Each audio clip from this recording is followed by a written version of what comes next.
preparado, não estava anotado, tá, enfim, né, eu perdi a hora hoje. Bom, primeiro, eu não sou muito bom de falar, né? Depois, quando eu começo, até vai. Então, vamos nessa. Começa, não para. Bom, meu nome é Carlos Turson, tá? Eu comecei na minha carreira, eu sou estilista, tá? Eu comecei na minha carreira, vocês não estavam nascidos, então foi nos anos 90, né? Eu fiz uma grife que chama Carlos Turson. Então, primeiro eu comecei numa profissão no mercado Mundo Mix, né? Se vocês não sabem o que é, dei um Google, que é super interessante. Foi uma iniciativa de moda que teve nos anos 90, porque teve ali um gap, que assim, a gente era uma galera que tinha muita ideia na cabeça, mas não tinha um lugar, por exemplo, um shopping custava muito caro, botar uma barraquinha em qualquer lugar era impensável, não sei o quê. Então, dois caras de São Paulo, chamados Beto e Jair, se uniram e botei assim, eles alugavam, por exemplo, aqui a Fundição Progresso, lá em São Paulo a Barra Funda, e botavam várias das barraquinhas dentro, entendeu? E isso virou um movimento, um pouco comparado ao movimento de cinema novo, porque tinha uma ideia e uma câmera na mão. A gente não tinha essa câmera na mão, botou essas tendas e começou a vender nossas roupas. E era um mercado de pessoas que... hoje, todos que vocês veem aí no line-up do São Paulo Fashion Week, principalmente, a maioria, quer dizer, dos da minha geração, vieram do mercado Mundo Mix, né? Foi a primeira vez que a gente teve um contato ali com o cliente e tudo. Depois eu migrei para... E era muito legal, assim, você fazia coisas assim... era a possibilidade de você fazer, porque depois quando tem uma empresa, você tem menos possibilidade de fazer o que quer. Isso é uma coisa também que a gente vai aprender na vida. Ou a gente é mais artesanal e tem mais facilidade de poder fazer o que quer, independente do faturamento. Depois eu passei a ser um pouco escravo do faturamento, de que não chova, faça sol, tinha que dar 1 milhão por mês, digamos assim, para a empresa. X por mês. Então você tem que fazer a coleção já sabendo que tem que vender tanto. Quer dizer, é aí quando mistura a questão do empresário com o estilista, né? Que é um grande problema no Brasil e até foi um problema mundial. Nós, estilistas, não somos empresários, como a maioria de vocês também podem não ser empresários. Nós que somos da área artística, a maioria não somos empresários, né? E esse é um problema grande que afeta a moda no Brasil até hoje, tá? A maioria da galera que vocês veem aí, os que se dão bem, eles dizem que são estilistas, mas eles são empresários, tá? Os que se deram bem na vida, que souberam gerir o dinheiro. Não dá pra gente ficar na criação achando que isso é uma... Né? Não é. Tem que fechar a conta, tem que pagar salário, tem que pagar imposto. Eu tinha 90 funcionários, eu vendia para o Brasil todo, eu exportava. Chegou um momento que era uma loucura, assim, era sufocante. E aí foi quando até eu resolvi parar. Mas eu estou contando para vocês isso porque a gente está falando de causas e aí no caso do uso da mídia, né? Desde sempre eu tive eu cresci muito por causa da minha mãe, tá? Cresci no meio de jornalistas, de fábricas e tudo.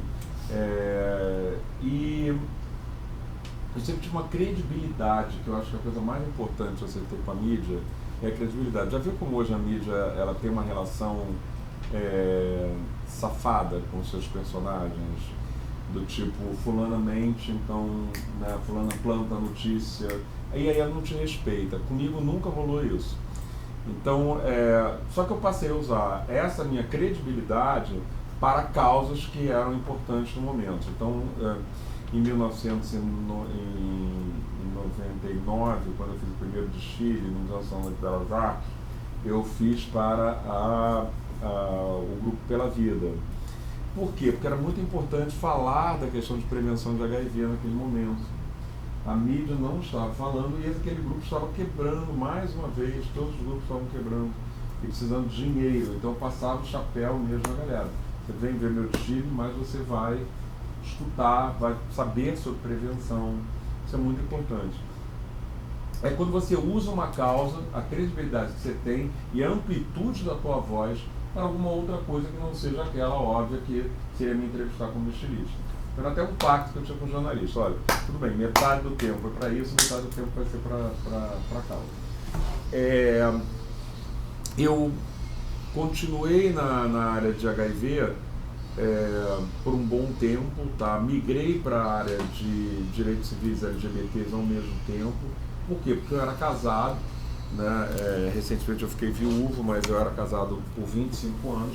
E a gente não admitia que nesse país a gente já se chamasse de companheiros, né? Assim, meu namorado, pô, o cara estava comigo há 10 anos, sabe? Meus sobrinhos todos viram ele nascer. Enfim, é uma coisa, vou dizer o que, meu bro, é meu amigo, é meu... Não, ele é meu marido. É importante numa democracia que as palavras certas tenham os nomes certos. Então, ele não é meu bro, meu companheiro, ele é meu marido. E como tal, nós temos direitos e deveres perante o Estado. Só que isso não existia. E aí, a gente não se conformava, tá? Com isso, uma vez eu escrevi um jornal pro Globo. Aliás, é um artigo bacana, se vocês quiserem puxar também, se chama Por um Estado Laico e Soberano. Foi um artigo que foi quando eu estava há 8 anos com o André, então 2006 estavam nascendo, digamos assim, tá? Bem. Mas tinha um colunista no Jornal do Brasil, na época, e no Globo, que chama Dom Eugênio Salles, e ele desceu uma marreta na gente, falando sobre uma questão de prevenção. Na época a igreja tinha uma tese de que o preservativo não... os poros do preservativo, eles começam a inventar umas coisas e chamam os cientistas, bem como acontece hoje, que falam que a Terra é plana, né, que os extraterrestres estão pedindo ajuda aos extraterrestres, enfim. Tem até aquela cena maravilhosa, né? Jesus, deu um sinal, pá! E tem uma trovoada e uma chuva. Não, manda um sinal que eu não estou escutando. Pô, minha filha, vai embora para casa. Mais sinal que esse que eu estou te dando é impossível. Mas já continua lá, tudo bem. Enfim, me perdi. Eugênio, o artigo do Eugênio no Globo. Aí do artigo do Eugênio no Globo. E eu escrevi um artigo comparando principalmente o Código Civil, alguns artigos do Código Civil com algumas passagens bíblicas, tá? E isso deu uma enorme repercussão no meio judiciário, tá? Porque eu colocava da seguinte maneira: num país plurirreligioso, quer dizer, cada um de nós temos a nossa religião, eu não sei aqui na sala de quem, mas também não faz a menor diferença, como não faz diferença a minha religião, né? Todos nós, o conceito de pecado, ele vem de cada religião. Cada religião tem o seu conceito de pecado. A católica, a cristã tem o seu, a judaica tem o seu. Por exemplo, para o judaísmo você não pode comer carne de porco, né? Para a religião muçulmana você tem que ajoelhar para Meca ao meio-dia. Você imagina se isso, todos tivessem que impor os preceitos de pecados a um próximo, né? Aí todos nós estaríamos obrigados por lei a não comer carne de porco ou ajoelhar para Meca. Então eu colocava, olha, num país plurirreligioso, quer dizer, ou a gente respeita a Constituição, que essa sim assegura o direito de livre manifestação da religião a todos, né? E todas, e todos, ou então é impensável, porque na Bíblia permite inclusive que você... como a Bíblia foi escrita por um judeu ortodoxo, desculpa, Toninho, vou botar aqui. Tá. Na verdade, você tinha que respeitar o Shabat, por exemplo. Então, tem uma passagem em Gênesis que diz que, por exemplo, você, caso esteja trabalhando no sábado, você pode ser apedrejado. E aí, como é que fica isso nos dias de hoje? Se você apedrejar alguém, você é preso. E aí? Eu colocava, olha, por que a gente vai só pegar o Levíticos 32 com uma distorção sobre a homossexualidade, quando a homossexualidade sequer existia como conceito na época que a Bíblia foi escrita? Ainda tem isso que é mais maluco de tudo. É que quando você vê que o preconceito ele parte da ignorância, né? Vocês viram que no Catar ontem o cara tirou uma bandeira de Pernambuco porque disse que tinha um arco-íris? Não é maravilhoso isso, gente? É um surto psicológico. A Copa do Mundo está uma beleza. Todo dia tem. Eu li ontem também que proibiram comida kosher lá, enfim. A gente olha e fala assim, o preconceito ele vem da ignorância. Então o cara viu ali uma cruz e uma bandeira do arco-íris, pronto, é pecado, vai transformar todo mundo que estiver em volta ali em gay, em lésbica, vai sair todo mundo travesti, com peito na hora, né? Então é melhor tirar e pisotear, porque pisotearam a bandeira, né? Isso que é mais louco, pisotear uma bandeira, quer dizer, os caras não têm nem o menor senso, enfim. E isso foi um pouco minha eterna luta, viu, cara? Até que a gente conseguiu mandar para o Supremo, entregou na mão do governador, né? Mandamos para o Supremo e conseguimos aprovar o casamento civil por unanimidade até. É muito bonita a votação, se vocês algum dia acessarem o voto do ministro relator Carlos Aires Brito. É lindo o relatório dele, tem votos magistrais, históricos, nessa votação, e foi uma votação unânime, defendida pelo então Procurador-Geral do Estado, Dr. Barroso, que hoje é um ministro que tem uma retórica maravilhosa. Então, assim, é o que a gente dizia, se não existe vedação no Código Penal, né, para o casamento civil entre duas pessoas do mesmo sexo, por exemplo, eu não posso casar com a minha irmã, com o meu cachorro, ali está proibido no Código Penal, tá? No Código Civil, desculpa, no artigo 1511, que regula o casamento. Agora, não diz pessoas do mesmo sexo. Então, se não existe a vedação, por que o Estado se recusa a reconhecer duas famílias,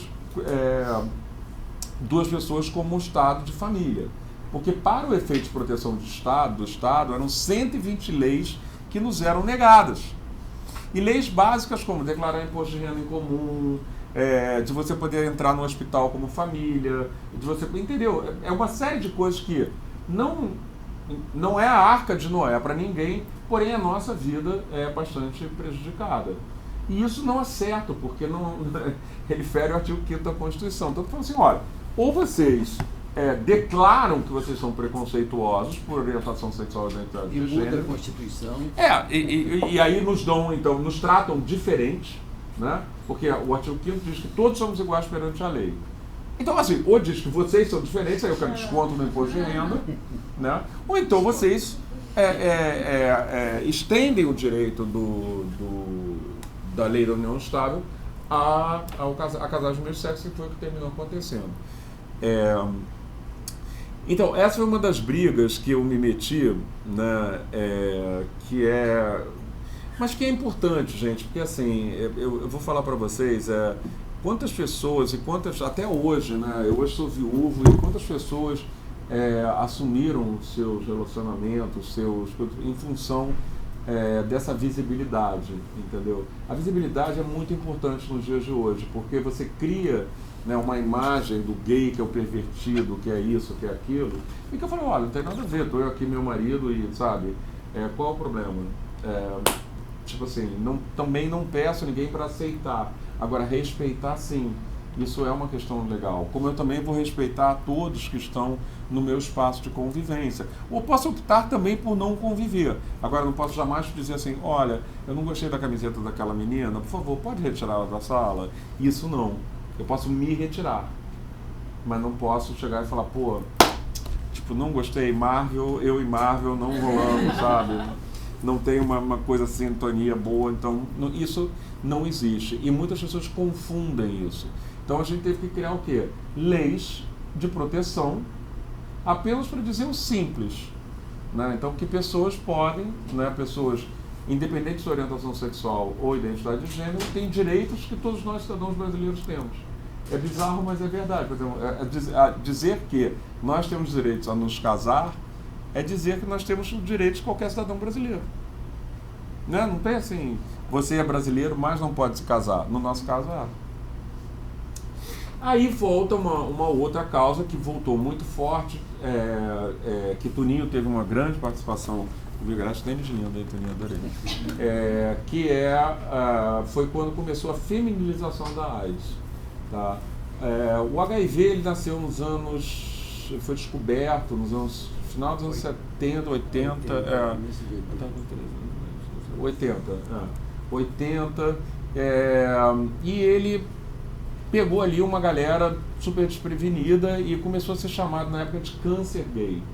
Né? E só para contextualizar, quer dizer, vocês eventualmente até têm conhecimento, mas para quem viveu aquela época, foi muito pesado, foi exatamente como a primeira, segunda semana da Covid. Ninguém sabia o que era. E aí especulava-se tudo, até a forma de pegar. Então, se você... E a questão do preconceito generalizado foi barra pesadíssimo. Se você achava que aquela pessoa eventualmente poderia ser gay, você não ia tomar o mesmo copo, não ia comer na colher. Era uma coisa assim radical e reaça demais. Na verdade existia um desconhecimento, então assim, vamos falar de privada. As pessoas achavam que pegava na lágrima, no suor, então não cumprimentava. Então, tipo assim, existiam situações, por exemplo, você está aqui na classe de vocês, aí de repente, amanhã você descobre que todo mundo se senta separado. É isso que acontece. Isso aconteceu dentro da empresa da minha mãe, né? Um cara que trabalhava com a gente há 10 anos e tudo, e naquela época as pessoas tinham uma sobrevida de 6 meses, entendeu? E não muito legal. Aparecia sarcoma de Kaposi, que eram umas coisas que, enfim, e não dava pele, era muito visível, não dava nem para esconder, né? Porém, a solidariedade e a empatia nunca existiu, né? E minha mãe chegou e falou assim, quando descobriu que ele estava, né, ele era soropositivo, hoje a gente fala vivendo com HIV, ela pegou e na frente de todo mundo, ela deu um abraço e um beijo nele, na frente da empresa inteira. Eu acho que isso daí foi uma coisa que talvez tenha me levado, eu sempre penso, né, eu falo assim, aquele ato foi tão forte para mim, porque ela não sabia se ela podia estar pegando, não sabia de que maneira se infectava, e ela fez isso em sinal de humanidade, meio dizendo, olha, aqui é a tua família e você vai ficar aqui. E esse cara morre 3 meses depois, enfim, né? Era o tempo de vida que as pessoas tinham naquela época pré-coquetel. Bom, passando aí, entrando na questão da feminização da AIDS, por quê? Porque a gente no Brasil manteve a questão do conceito do grupo de risco. Então, até hoje tem gente que acha que HIV é uma coisa de gays ou de usuários de drogas injetáveis, tá? Então, assim, vamos lá, ciência, tá? Eu acompanho isso há 30 anos, eu sei o boletim epidemiológico do Ministério da Saúde de trás para frente, porque a gente decora dia 1º de dezembro agora, Dia Mundial da Luta contra a AIDS, né? Aliás, para lembrar vocês, então, todas as clínicas da família, como eu trabalho na prefeitura também, vamos lá. Todas as clínicas da família do Rio vão estar fazendo testagem de HIV, tá? Como fazem durante o ano todo, mas façam sua testagem. É importante que todas as pessoas se testem, todas as pessoas sexualmente ativas se testem, tá? Outras pessoas que a gente está com a fila do PrEP e do PEP também, do PrEP está aberto. PrEP a gente sabe. Vocês não sabem o que é PrEP? Não. Eu vou fazer uma distribuição de panfleto aqui. PrEP é profilaxia. Bom, eu acho que eu já nem sei mais agora, vocês me deixaram tontos. Eu vou começar a falar da feminização da AIDS, eu chego na PrEP, senão a gente enrola muito. Bom, no início dos anos... na metade dos anos 2000 começou um fenômeno que chama feminilização da AIDS, tá? Que na verdade para a gente que segue a pauta não era novidade, que começou o quê? Mulheres apresentarem um crescimento de infecção de HIV maior do que o dos homens. Se você pegar os últimos 15 anos do boletim epidemiológico do Ministério da Saúde, você vai ver que no Brasil as mulheres são as mais infectadas pelo HIV, ao contrário do que se fala. A gente não fala em grupo de risco, a gente fala em comportamento de risco, porém, se existisse algum grupo de risco, seriam as mulheres, e eu falo isso para que possam se proteger, porque muitas vezes a gente nota que são infecções, eu não sabia. E aí é que está o grande barato, porque a gente tem pesquisas, principalmente com vocês de faculdade, que são um pouco aterrorizantes para quem é da nossa geração. Por exemplo, existe uma preocupação muito mais com a gravidez do que com milhões de ISTs, que estão bombando aí, viu, gente? Lamento falar, mas assim, na minha época era gonorreia e sífilis, mas hoje tem gonorreia, tem HPV, é uma quantidade de letras que toda hora surge, que a gente fica, e hoje com resistências, tá? E dentre elas o HIV, né? Porque essa não tem cura ainda, tem como controlar, mas o importante é você se testar para poder ter uma qualidade de vida. Então, assim, todos vocês sexualmente ativos. Se estourou a camisinha, faz o PEP, que é a profilaxia pós-exposição, tipo a pílula do dia seguinte. Quando estoura a camisinha, ou enfim, você vai numa clínica da família, você tem 3 dias, você faz um protocolo do PEP, tá? Que é vai fazer um teste para ver se é HIV positivo ou não, e você vai tomar um remédio por 28 dias para impedir que o vírus entre no teu organismo. O PrEP é profilaxia pré-exposição. É uma pessoa que já, digamos, tem uma prática sexual não segura, e ela toma o PrEP, que tem um resultado de 99,5% de chance de não entrar o vírus no núcleo da célula, tá? É um dos remédios da tripsiterapia, que é o inibidor de protease, tá? Que é um dos remédios que a gente toma no coquetel. Enfim, é uma arma muito boa, porém ele protege só sobre... Eu tenho que ficar aqui para produção, só... Obrigado, eu estou vendo que a senhora está se torcendo toda. Pronto, vou pedir. Vamos lá. É uma arma, é uma ferramenta muito boa que foi descoberta recentemente, tá? Que eu recomendo vocês todos se informarem e passarem para outras pessoas. Se eu soubesse, eu teria trazido... Eu vou passar para o Antônio um flyer depois digital que a gente tem, que a gente vai estar distribuindo na Parada do Orgulho LGBT, que vai ser agora domingo, tá? Então, enfim, a gente precisava passar... Quando eu comecei a campanha na Moda na Luta, que eu pegava todos os meus amigos, ligava para o Antônio, conseguia mídia em tudo quanto é lugar, por quê? A gente precisava passar a informação de que não existia grupo de risco. E aí sim, você usa a tua imagem, a tua credibilidade, tudo para poder chegar e ter mais espaço. Então a gente conseguia espaço de graça, né, no Jornal do Brasil, no Globo. Né? Eu pegava, por exemplo, a transmissão vertical, que é de mãe para filho. A Lavínia Vlasak, uma amiga minha, estava grávida, ela dava uma entrevista falando sobre a transmissão vertical. Então a gente fazia um trabalho muito pontual, que teve muito resultado. A gente foi premiado até pelo Ministério da Saúde. E aí, num desses lançamentos, lá no Palácio da Cidade, o prefeito Eduardo Vaz me chama para vir para a prefeitura, sem combinar. No primeiro mandato dele. No primeiro mandato. Sem eu saber até, eu achava que essa era uma coisa combinada antes, para ser coordenador da diversidade sexual. Então hoje, eu fiz o primeiro mandato por 6 anos, voltei agora, né, nessa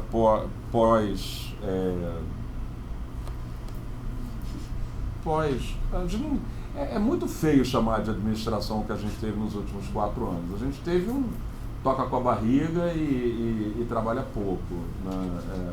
Essa é a grande verdade. A gente, quando chega lá, então, ainda mais tendo, né, estado na primeira gestão, a gente fica... dói no coração até, né? Porque, por exemplo, meu órgão, que é um órgão LGBT, foi ocupado por LGBTs, mas destruíram assim, o fio da tomada que puxava, é a mesa que quebrava, é a luz que... Sabe, você não faz isso. Mas foi nomeado alguém para coordenar, né?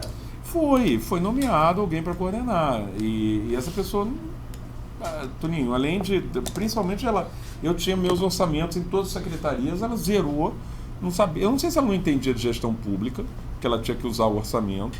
Eu lendo do jornal, porque eu nunca vi o nome dessa pessoa, não sei quando eu processei ele. Mas assim, o timbre de voz é muito irritante dele. Até isso foi comentado lá na sala de audiência.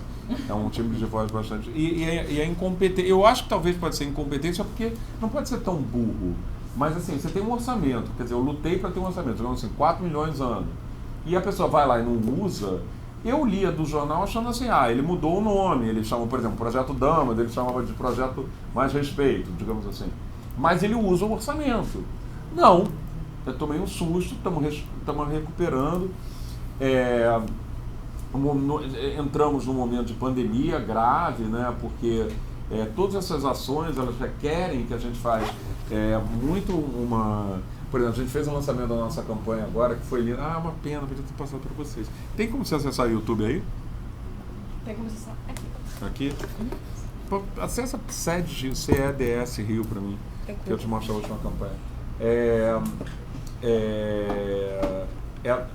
foi uma campanha que a gente fez lançando já no Circo Voador esse ano que pôde, porque a gente precisa atrair essa multidão. Melhor ainda quando a gente atrai que não são LGBTs, eu acho sempre melhor falar contra a LGBTfobia para quem não é LGBT, tá? Isso pode ser um sadismo meu, mas eu acho mais importante, né? As pessoas verem principalmente o sofrimento que elas estão impondo a pessoas de uma maneira muito desnecessária. E ninguém tem o direito de impor sofrimento a pessoas, essa é a grande verdade, né? A gente não pode chegar e falar assim, tá bom, eu penso assim, então eu vou te massacrar. E a gente pega o exemplo desde o bullying, por exemplo, a gente começou um curso agora para CEDS Rio, que é uma para travestis transexuais que estão complementando o seu ensino fundamental, ou seja, elas sofreram tanto preconceito. Esse aqui, depois eu clico já, deixa isso. Dá um segurado. Elas sofreram tanto preconceito que elas saíam das escolas e aí o que acontece? Hoje não conseguem se inserir no mercado formal de trabalho. Entendeu? A gente está abrindo para elas complementarem, terem um diplomazinho e poderem ter uma vida que não tiveram. Por quê? Porque apesar do artigo 5º dizer que todos somos iguais perante a lei, na verdade nós não somos iguais em oportunidades. E aí é que a gente tem que entender isso. Por exemplo, vocês têm uma oportunidade de estudar na PUC. Vocês seguramente vão estar com uma carreira em vantagem em relação a outras pessoas quando vocês forem num pedido de emprego. Vocês apresentam o currículo de vocês, eu sou da PUC, lindo. Aí o outro que é lá do Deus me livre não teve a mesma oportunidade. Não, isso é um fato, né? Às vezes o cara pode ter um super talento, mas ele não teve condições e nem desenvolveu o que ele poderia desenvolver. Então, hoje a gente entende que a real democracia e o real Estado democrático de direito, que é uma palavra tão linda, é uma palavra tão difícil da gente fazer valer, ainda mais nos dias de hoje, quer dizer, espero que isso mude, é quando nós somos iguais em oportunidades. E aí, por isso que políticas compensatórias são criadas para essas populações que são menos assistidas pelo Estado. Gente, eu só falo coisas que são bastante técnicas e não minto, né? A quantidade, por exemplo, no ano passado, com a pandemia, a gente fez um projeto de ir pegar travestis em situação de rua, porque elas não iam no posto de saúde, porque elas não se achavam cidadãs para isso. Sabe o posto de saúde que vocês têm aqui? Chama Píndaro de Carvalho. Elas não entravam ali. Muitos LGBTs também. É pior do que você, né? Porque, por exemplo, eu já vou, dou luto, dou as caras, grito, berro, entendeu? Ai de alguém me dizer que eu não sou cidadão. Mas tem muita gente que não é assim. Primeiro porque a travesti transexual não é tratada pelo nome social, porque não é isso, apesar da gente aprovar leis. Mas aí o que acontece? São leis que tem tanta... Agora mesmo escutar um senhor, enfim, é um parlamentar, mas não vamos lembrar desses nomes, que não dá nem boa sorte nessa lua, que já está complicada essa lua, né? Enfim, a pessoa falando, vai dar ensino para travesti. Vai dar ensino para travesti, vai dar saúde sim, porque é direito constitucional. Essa é a questão.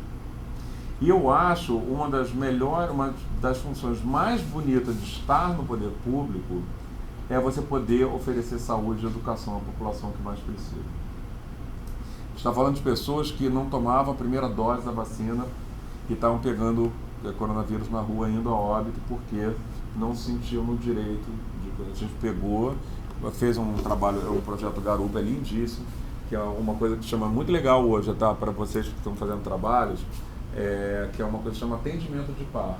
Eu hoje tenho sentido os melhores resultados nossos através do atendimento de par. O que é o atendimento de par? Por exemplo, eu faço atendimento jurídico lá na sede, tá? Se você for vítima de preconceito, você pode ligar para a coordenadoria e você vai ser atendido por um advogado. Se você é uma lésbica, você vai se sentir muito, muito mais acolhida, né? Porque no momento de violação de cidadania, você está um lixo. Você está assim...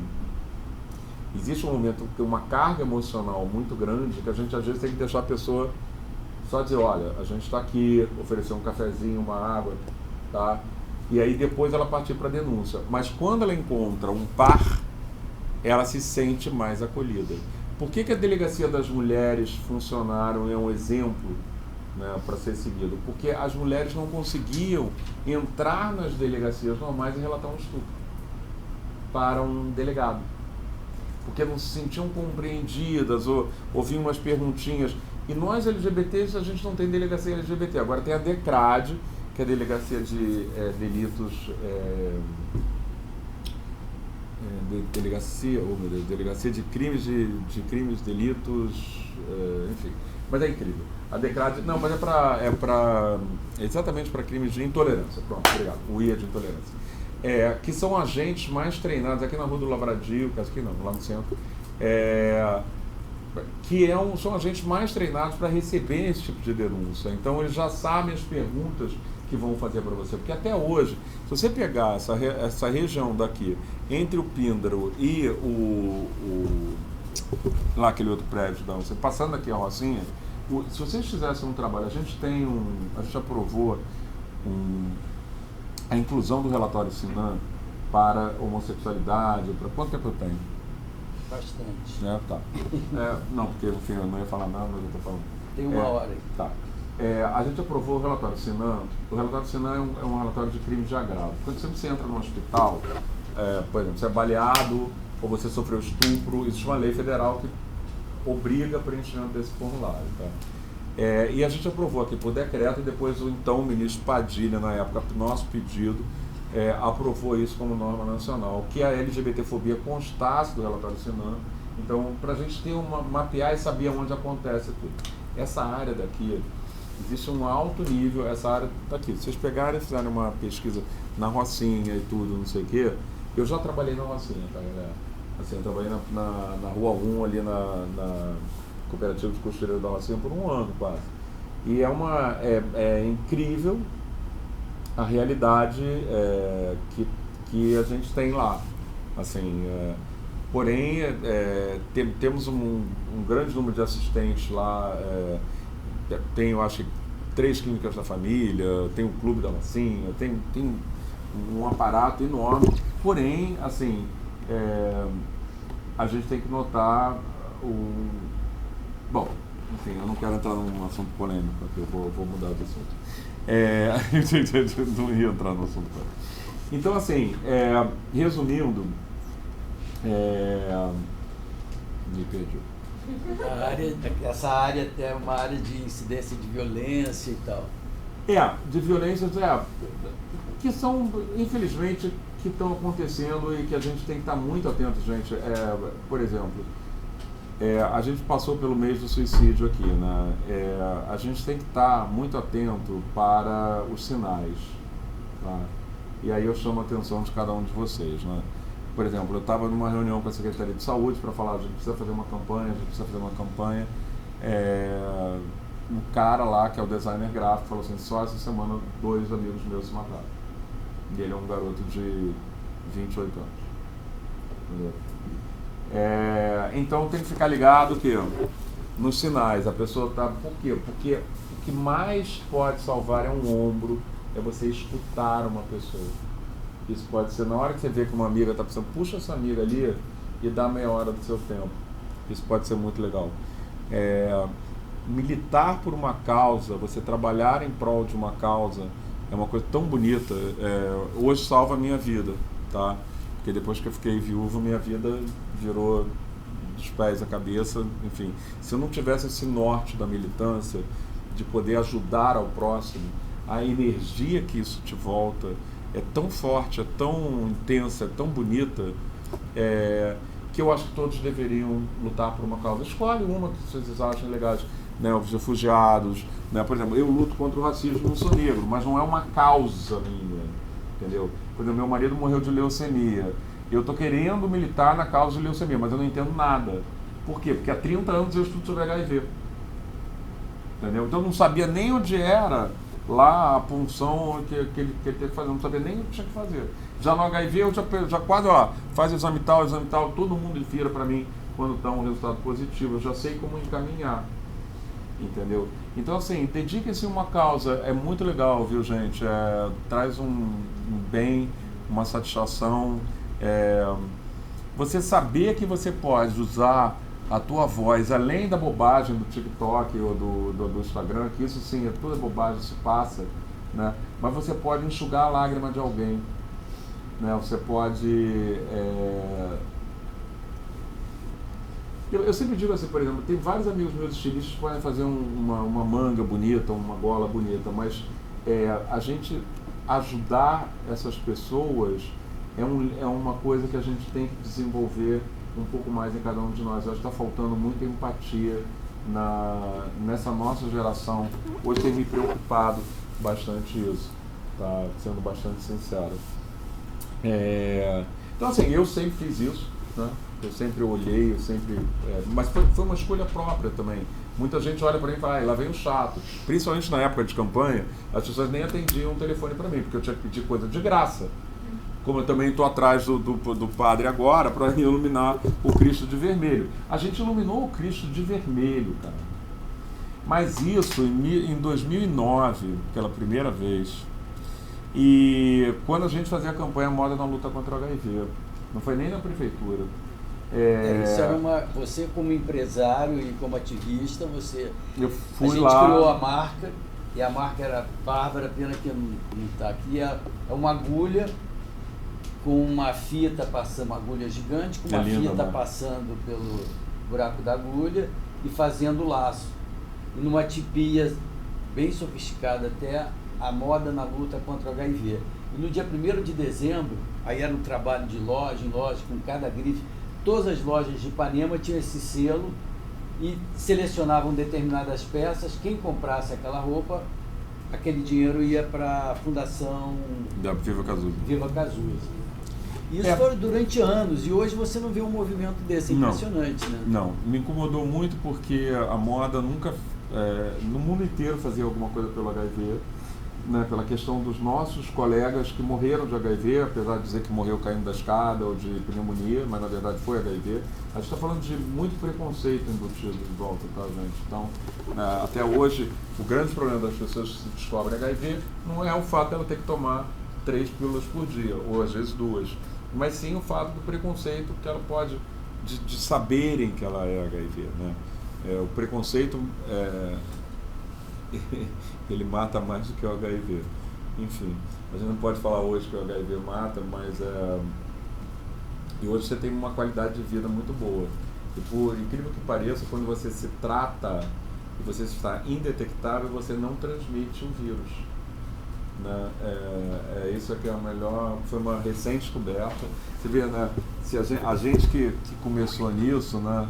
Aí eu lembro da minha mãe, que teve o caso que eu contei para vocês, que abraçou um cara, não sabendo se a lágrima dele ou o suor dele podia passar, a hoje uma pessoa soropositiva é a que menos tem chances técnicas, científicas de passar o HIV para uma outra pessoa em caso de sexo desprotegido.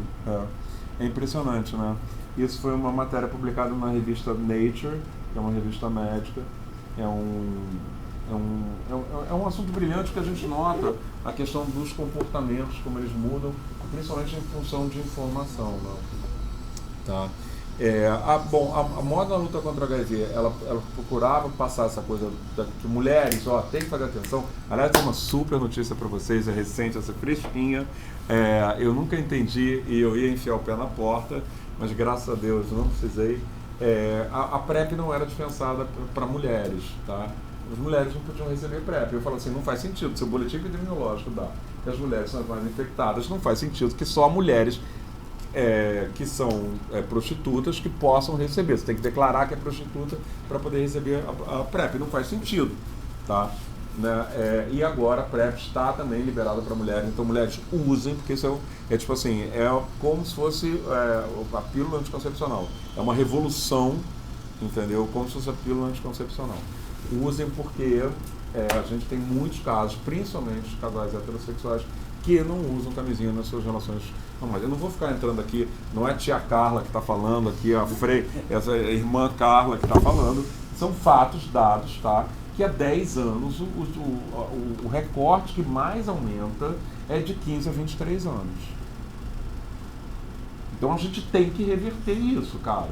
A gente não pode, tipo, mais um boletim que vai acontecer depois da manhã, a gente já sabe, 15 a 23, aumentou quanto? Já está virando isso. Tem que ter um momento que a gente precisa falar disso na sala de aula, tem que passar, sabe, tinha que ter aqui na PUC o símbolo do laço vermelho, explicando o que é, falando sobre PrEP, falando sobre PEP, mostrando pra galera, porque não pode vocês não saberem o que é PrEP, ninguém aqui sabe o que é PrEP. Isso é muito assustador, porque é uma tecnologia que está à disposição de vocês, gratuitamente, dada pelo poder público, e que vocês podem e devem usar quando acharem necessário. Entendeu? Então, assim, bom, informem-se, é sempre aquela, para não virar aquela coisa do cara que vai pegar a bandeira de Pernambuco, né, achando que é uma bandeira gay, que as pessoas vão virar gay. Então, olha só, vamos lá. Aí, passando essa fase, eu fui chamado para a prefeitura quando eu estava apresentando uma das campanhas, lá no Palácio da Cidade, o Eduardo me chamou e eu aceitei. Foi criada a Coordenadoria Especial da Diversidade Sexual. Né? Eu falei, ó, eu vou aceitar e vou sair porque eu não... O poder público é muito chato, tá, gente? Se eu quebrar aqui, por exemplo, quebrei isso aqui, né, aí você fala assim, tá bom, eu vou comprar outra coisa e botar no lugar, né? Porque eu não posso ficar sem isso para trabalhar. Não, você tem que fazer uma licitação, você tem que esperar a pessoa questionar a licitação. Resumindo, isso aqui daqui a 6 meses volta para você. Aí você fica assim, tá, mas até lá eu trabalho como? Então você vai, compra, você, do seu dinheiro, né? Ou então você também, então olha, se o poder público não me dá meios de trabalhar, também não tem como trabalhar, só que não dá. Aí tá, nós estamos lá porque a cada dia uma pessoa é espancada e a gente recebe uma denúncia e não tem como a gente ficar assim, olha, não vou fazer nada. Essa é a verdade. Por mais que a questão de segurança pública não seja uma prerrogativa da prefeitura, a gente fala, se aconteceu no Rio de Janeiro, porra, isso é problema meu também. Eu vou encaminhar para a Defensoria Pública, eu vou encaminhar para a DECRAD, eu vou ajudar essa pessoa no que ela precisar e ninguém larga a mão de ninguém. Essa é a grande verdade. Por quê? Porque essa pessoa está precisando de ajudar nesse momento. Para ela se reerguer, cara. Ela saber que ela pode contar com alguém. E é muito legal você entrar no Palácio da Cidade e saber, porra, eu posso contar, eu que sou excluído o tempo inteiro, sou xingado. Porque nós gays somos... Cada sala de aula que a gente entra, desde criança, a gente sofre preconceito. Isso já é super normal pra gente. O problema é que a gente normatizou isso e não pode, porque isso é monstruoso. Sabe, eu vou deixar claro para vocês que quem faz bullying com alguém é monstro, porque você está provocando um dano para o resto da vida dessas pessoas. Tá? Como é que a gente procura passar isso tudo que eu estou te falando sem poder dar palestras e tudo? Através de campanhas, né? Então a sede ficou muito famosa pelas campanhas. Eu vou passar algumas aqui para vocês, que são as que eu mais gosto.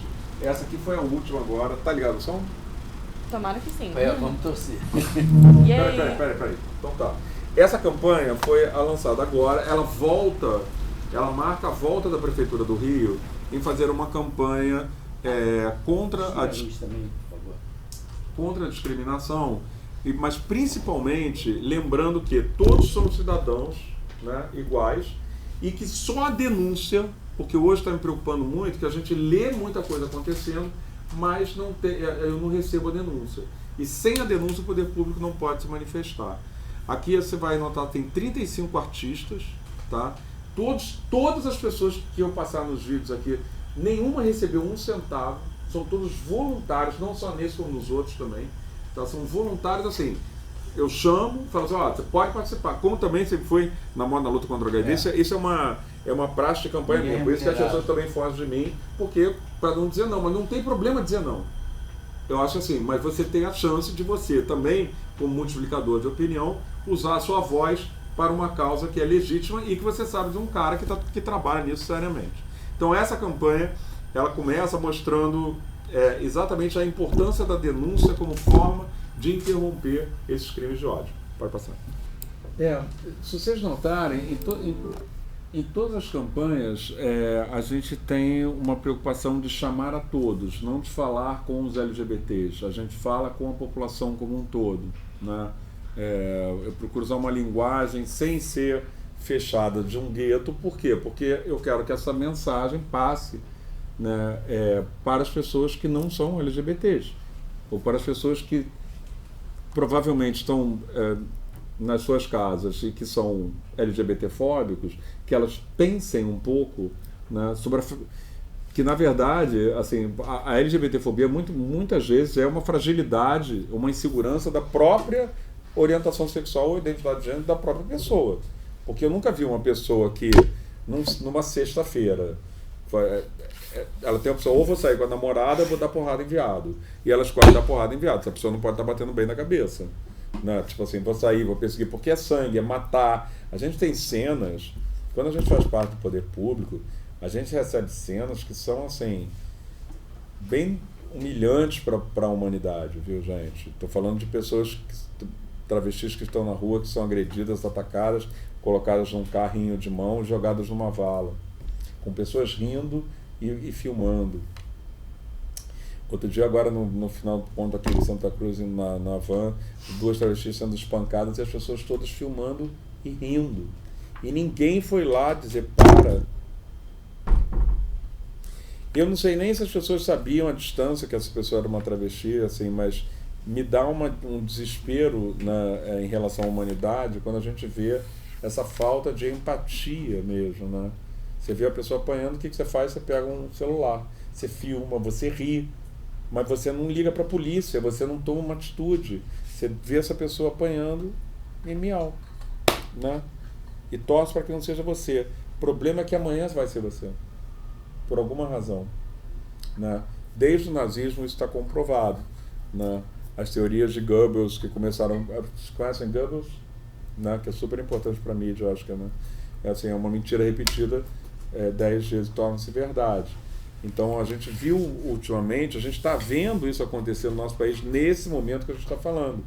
É a teoria de Goebbels. A cada 3 dias você precisa de uma fonte de notícia nova. Para quê? Para manter pessoas achando que o disco voador vai salvar ela e impedir do novo presidente assumir. E eu vou questionar. É a mesma coisa que o Flamengo jogou com o Fluminense, o Flamengo perdeu, eu vou acampar fora do Flamengo até ser anulado o resultado. Ok, mas aí a cada 3 dias tem que ter uma pessoa lá subsidiando. Olha, agora o juiz viu no VRA. Porque senão as pessoas também desistem. A gente está vivendo isso que se chama o ovo da serpente. É importante vocês saberem e vivenciarem isso, e até lerem sobre esse livro, porque é muito importante para a gente evitar. Porque a primeira galera que é levada nessa onda é vocês, os jovens. Tenham certeza disso, tá? E essas pessoas não fazem isso de tolinhas, não. Elas são bem treinadas para isso. Essa campanha foi uma campanha que a gente fez no ano passado. Aqui eu vou passar 2 campanhas de HIV, de prevenção de HIV, só para não encher o saco de vocês. Essa campanha a gente fez no ano passado e vai repetir esse ano, porque no ano passado a gente lançou no dia que foi o monstro da influenza, então a gente não pôde fazer a campanha direito. No 1º de dezembro a gente faz uma campanha na prefeitura de testagem, estimulando a testagem, que toda pessoa sexualmente ativa se teste, que ela vá a uma clínica da família Píndaro de Carvalho aqui do lado, vocês podem sair e ir direto, tá? Fazer uma filinha, vou super adorar. E que possam conhecer também os protocolos do PrEP, da PEP, e de tudo que tem dentro de uma clínica. Gente, vocês já foram numa clínica da família? Sim. Porque é incrível. Assim, tem clínicas que são muito, muito, muito legais. Eu amo a Sérgio Vieira de Mello, que é ali na saída de Santa Bárbara. Nossa, é maravilhosa, é toda feita com material ecológico, tem um auditório interno, sabe? É uma relação de família, porque elas têm um conceito territorial. Então ali ela tem só aquele território, né? E você tem os agentes comunitários de saúde, cara, que vão na casa das pessoas para saber se as pessoas tomaram os remédios. Isso é incrível, é legal a gente saber, porque a gente mete muito malho sempre no poder público, mas é importante também a gente saber as coisas bacanas que acontecem no poder público. E uma dessas coisas bacanas nossas é a nossa vacinação, que tentaram destruir, né? Mas também a gente tem uma galera que são servidores há bastante tempo, aqui no Píndaro, que é um posto antigo e tudo, você tem pessoas que têm uma sabedoria muito grande. Então, na campanha, eles ajudam a gente bate recordes de testagens apenas com o trabalho deles. Isso é muito legal. A gente não põe isso na televisão, não põe nada, a gente só roda nas redes sociais. Então, isso no ano passado, a gente se preocupou muito. Por que precisa se testar? Tem 135 mil pessoas que são soropositivas, segundo dados do Ministério da Saúde, e eu vou repetir que, infelizmente, todos os dados que eu tenho do Ministério da Saúde são de 2019, tá? É o mais recente. Então, esses 135 mil é um dado de 2019, que hoje ele pode estar mais recente. Nos últimos anos não descontinuaram. Não sabem nem o que é isso. Não fazem nem mais campanha. A campanha já era ridícula, mas eles pelo menos faziam. Era assim, era o homem camisinha batendo com a cabeça na porta. Olha que coisa mais ridícula. Eles eles faziam um evento, aí chama a gente, que a gente tem que ir, né? Como gestor tem que ir. Aí tinha um homem camisinha, botava uma camisinha numa pessoa e ficava pulando lá. O homem camisinha. Aí a peça era... Você vê, tem uma peça do caralho feita aqui, né? Aí a peça do Ministério da Saúde, que gasta uma fortuna, em cada estado eles filmavam, era o cara pulando de camisinha, batendo com a cabeça na porta, deixa a camisinha entrar na festa, entendeu? Não dá. Né? Na festa. Na festa. É tudo que não pode, camisinha, festa, né? Não. A gente, quando o Ministério lança a campanha, a gente fica assim, e tem que bater palma assim, constrangido, sabe? Ainda rola um cara que ainda fala milhões para todos os termos errados, enfim. É muito complicado, gente. Houve uma destruição. Na verdade, a gente teve um programa que chama Programa Nacional de DSTA, que foi criado na gestão Serra, que foi ministro da Saúde. Apesar de não ser médico, criou uma gestão excepcional. Foi considerado o melhor ministro da Saúde dos últimos tempos. E mundialmente reconhecida. Foi destruída já na gestão Lula, tá? Porque era da gestão Serra. Já houve ali interferências no PN. Hoje ele praticamente não existe mais. Agora estão cortando verba até dos antirretrovirais, que a gente vai ganhar na justiça, enfim. São coisas que faz só para criar caso, porque a gente vai na justiça e derruba, não tem jeito. Né? Então, essa campanha ela é principalmente mostrando que, na verdade, não existe uma cara para uma pessoa soropositiva. E aí a importância de nós nos testarmos. Porque a gente pode estar com o vírus sem saber. É que nem o coronavírus, né? A gente pode estar sem saber. Eu ontem mesmo fui na clínica, me testei e tá legal, porque eu sabia que eu vim aqui hoje. Entendeu? É importante. Né? Você pode ter sem saber. E aí você passa para o outro. Quando você sabe, você se protege, tem uma vida melhor e não passa para ninguém. Vamos lá. E a gente conseguiu no Rio dar uma reduzida ali nesse recorte, né? Que a gente chama do recorte. Ou seja, campanhas como essa fazem efeito. É melhor do que se eu chegar e falar assim, sim, você tem que usar o preservativo, abra o invólucro, não use os dentes, não sei o quê. Então eu acho que eu sempre fui mais favorável a campanhas que são esteticamente mais atrativas para a gente poder atrair a população e até fazer com que passem mesmo, sabe? Eu acho que isso é muito importante. Agora, se alguém tiver alguma pergunta, quiser fazer algum comentário, eu queria que você comentasse, que aí foi curiosidade minha, você estava em São Paulo esses dias gravando o que? Era alguma campanha ou era algum outro projeto? Eu tenho sigilo de contrato, mas enfim, não, eu estou gravando um seriado para Globoplay sobre vestido de noiva. É uma coisa que a gente... Porque, na verdade, assim, né, gente, eu tenho uma certa agonia com essa coisa de que tudo nos separa no mundo, né? Eu sempre lutei por um mundo que umas pessoas ajudassem a outra, né? E aí, assim, hoje todo mundo, né, o Flamengo briga com o Fluminense, quem acha que é de esquerda, tem gente que me chama de esquerda, comunista, e tem gente que me chama de direitista, enfim. Quer dizer, eu sou ali aquele limbo, o meio do caminho que não agrada a ninguém, que também não quer agradar a ninguém, entendeu? Mas eu sou sempre contra essas questões. Então, assim, o que existe em comum a base desse seriado é o que existe em comum, né, entre todas essas culturas e tantas maneiras diferentes de pensar que temos no nosso país. Porque a gente tem que pensar que o Brasil é maior que um continente, né? É maior que a Europa.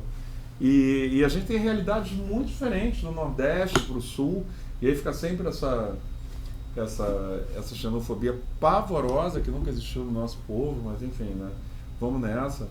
Vamos nessa não vamos, aliás, não vamos nessa não vamos aceitar que isso aconteça. Denunciem, viu, gente? Xenofobia é crime, não deixe isso acontecer. Vai a sério, vai, mas não deixe acontecer aqui não. Defenda esse espaço de vocês como de vocês. Xenofobia, machismo, racismo, LGBTfobia, não deixe acontecer. Porque tem outra pessoa que vai estar sofrendo e muito, se sentindo excluída do espaço acadêmico, excluída do ensino, sabe, da sabedoria. Não pode, isso vai afetar a vida da pessoa pro resto da vida, tá? E aí vocês já vão estar, os meus amigos que faziam bullying comigo quando eu estudava, hoje acham que nem faziam, entendeu? São todos fofíssimos comigo, mas tornaram minha vida um martírio. Essa é a grande verdade, tá? Então, sejamos claros que é mais por aí. Então eu estou fazendo, esse seriado, ele mostra assim, apesar de todos somos diferentes, o que nos une? O amor, entendeu? E por isso que é um seriado muito emotivo e tudo, tá bem bonito. E a sua experiência com a Ana Maria Braga, que você tinha um quadro que também era legal, que era de resgate... da moda. Eu sou um apaixonado, né, pela moda. Eu acho que me dói muito ver a moda como está no Rio de Janeiro hoje, né? Acho que temos que fazer alguma coisa, um coletivo, né? Porque a moda no Brasil, ela nasceu no Rio de Janeiro, né? Aí podem escrever o livro que for dizendo que ela nasceu em São Paulo, porque não nasceu, tá, porra? Nasceu aqui. Não, é porque aí, cara, eu vivi isso, não é que me contaram, eu vivi, porra.